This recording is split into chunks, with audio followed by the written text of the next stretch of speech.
장가 기자, 뭐 사사건건 트집 잡는 거, 뭐 이준석 개혁신당 대표 두고도 또 뭐 나온 게 있죠? 그렇습니다. 이준석 대표의 커피 마시는 장면 가지고 지금 현재 논란이 되고 예. 있는데요.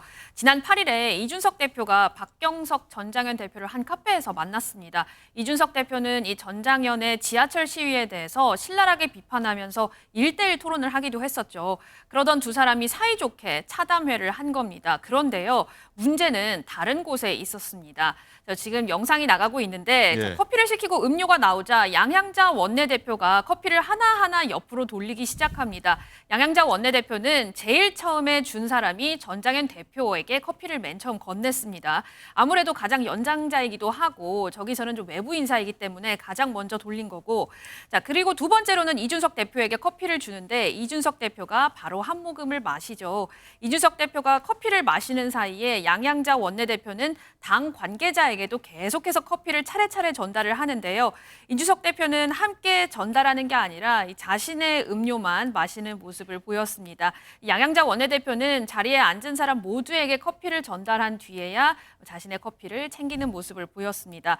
이 영상을 본 많은 누리꾼들이 이준석 대표에게 사회생활을 좀 안 해봤나? 저 구석 자리부터 이렇게 돌리는 게 기본이 아니야? 라는 반응을 보였는데요. 네. 또 양향자 원내대표에게는 80년대 정말 여상 출신으로 삼성에 입사해서 거친 환경에서 살아남아서 임원까지 간 사람이니까 저렇게 배려하는 마음이 있는 거다라면서 양향자 원내대표의 배려심을 칭찬하는 글도 잇따랐습니다.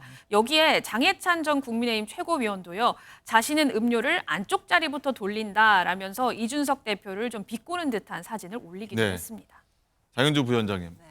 어떻게 보십니까? 이것도 논란이 되는 겁니까? 이런 것까지 저희가 뭐 정치인들끼리 트집 잡고 해야 되는 겁니까? 어떻게 보십니까? 그만큼 이제 총선이 2달밖에 안 남았다는 걸 반증하는 것 같습니다. 네. 저런 커피 돌리는 장면까지도 지금 하나하나 화제가 되는 건데요.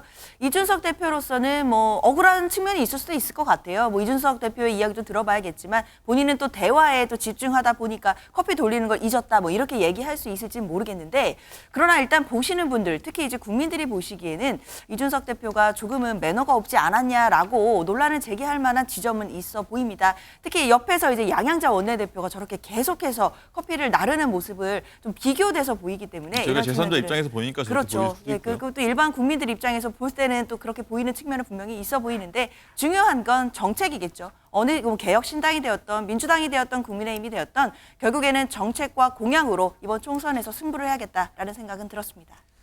알겠습니다. 자, 민주당 얘기부터 한번 해보도록 하겠습니다. 자, 이르면 오늘부터 컷오프 공천 배제 가능성이 큰 현역 의원들한테 개별 통보를 한다고 해서 민주당이 좀 설설설 끌어오르고 있는 것 같습니다. 자, 장현주 부위원장님, 일단은 이재명 대표가 예비 후보들한테 직접 전화를 걸어서 적합도 조사 결과를 뭐 설명한다, 뭐 이렇게 설명했다. 일부 인사들이 이렇게 얘기를 했다고 보도가 나오고 있는 상황인데, 이건 좀 이례적인 상황 아닌가요? 당대표가 직접 전화 걸어서.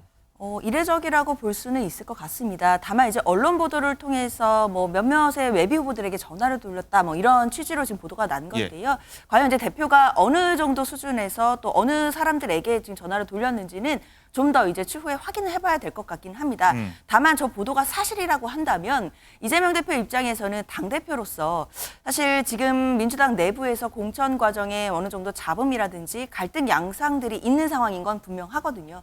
그렇기 때문에 이런 부분들을 좀 미리 또 조기에 예방하는 차원에서 전화를 했을 가능성은 있을 것 같습니다. 네. 사실 당대표 입장에서는 저런 좀 안 좋은 소식이지 않겠습니까? 그런 소식을 예비 후보에게 직접 전화해서 하는 것 자체가 어려운 일일 수도 있을 텐데, 그래도 이례적으로 전화를 한 것 자체가 그만큼 본인이 리더로서 지금 이 당의 단합을 잘 가져가야 된다라는 생각이 정말 큰 것으로 보이고요. 예. 앞으로 이제 공관위원장과 그리고 공관위에서도 이런 적합도 조사라든지 또는 이제 공천 과정에서 공천 결과들 통보가 있을 것이기 때문에 그에 앞서서 당대표가 먼저 뭐 예방조사 차원에서 먼저 그 화합을 위해 좀 먼저 선제적인 조치를 한 것이 아닌가라고 생각하고 있습니다. 네, 이종근 실장님. 일각에서는 이제 공천이 마무리되지 않았는데 이렇게 당대표가 직접 전화하는 법, 혹시 비명 걸러내기 아니냐, 뭐 이런 지적도 내놓고 있던데 어떻게 보세요? 네, 저는 이 기사를 보면서 이해가 안 가는 부분이 하나 있습니다. 이재명 대표가 전화를 걸었다라는 행위는 가능할 것 같아요. 저는 네. 제가 보기에는 왜냐하면 대표고 또 그런데 전화를 하는 행위는 철저하게 이런 어떤 사실들이 바깥에 공개가 안 될 사람들한테 해야 돼요.